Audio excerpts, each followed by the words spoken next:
சற்று முன் கிடைக்கப்பெற்ற மிக மிக முக்கியமான செய்தி ஒன்று வெளியாகியுள்ளது. இரட்டை இலை சின்னத்திற்கு மிகப்பெரிய ஒரு பிரச்சனை. எடப்பாடி பழனிசாமி அவர்கள் அதிமுகவை ஒருங்கிணைக்கவில்லை என்றால் வருகின்ற சட்டசபை தேர்தலில் அதிமுக புதிய சின்னத்தில்தான் போட்டியிடும். அப்படி போட்டியிடும் பட்சத்தில் அதிமுகவின் வேட்பாளர்கள் பெரும்பான்மையான தொகுதிகளில் தோல்வியடைந்து எதிர்க்கட்சி தலைவர் பதவியையும் எடப்பாடி பழனிசாமி இழக்க நேரிடும். இது நடக்காமல் இருக்க வேண்டும் என்றால் அதிமுக ஒருங்கிணைய வேண்டும்.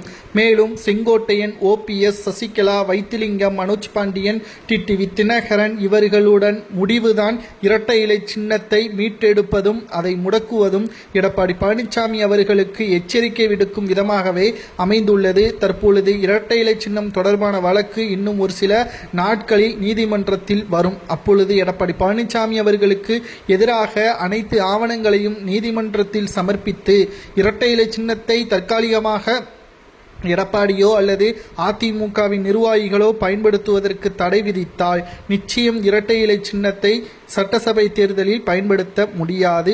இரட்டை இலை சின்னத்திற்கு மிகப்பெரிய ஒரு சிக்கலாக மாறும். அது தடைபடாமல் இருக்க வேண்டும் என்றால், அதிமுகவிற்கே அந்த இரட்டை இலை சின்னம் மீண்டும் வர வேண்டும் என்றால் செங்கோட்டையனின் பேச்சை கேட்பதில் என்ன தவறு இருக்கிறது?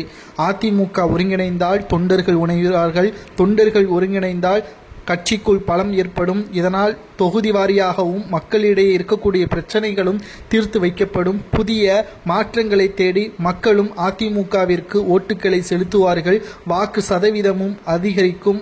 அதிமுகவின் கூட்டணியும் வெற்றி வாய்ப்பை பெற்று அதிமுக அரியணையில் ஏறும். இது ஏன் எடப்பாடிக்கு புரிய மாட்டேங்கிறது என்பதுதான் தற்பொழுது கேட்கக்கூடிய ஒவ்வொரு கேள்வியாகவும் அமைந்துள்ளது.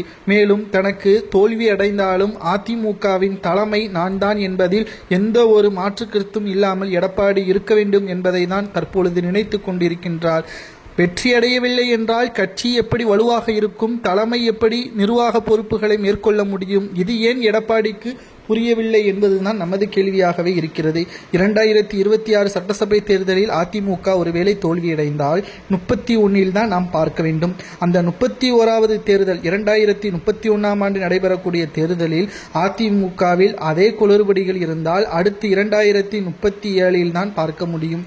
இப்பேற்பட்ட ஒரு சூழலில் தான் தற்பொழுது வருகின்ற சட்டசபை தேர்தலை எதிர்கொள்வதற்கான ஏற்பாடுகளும் நடைபெற்று கொண்டிருக்கிறது.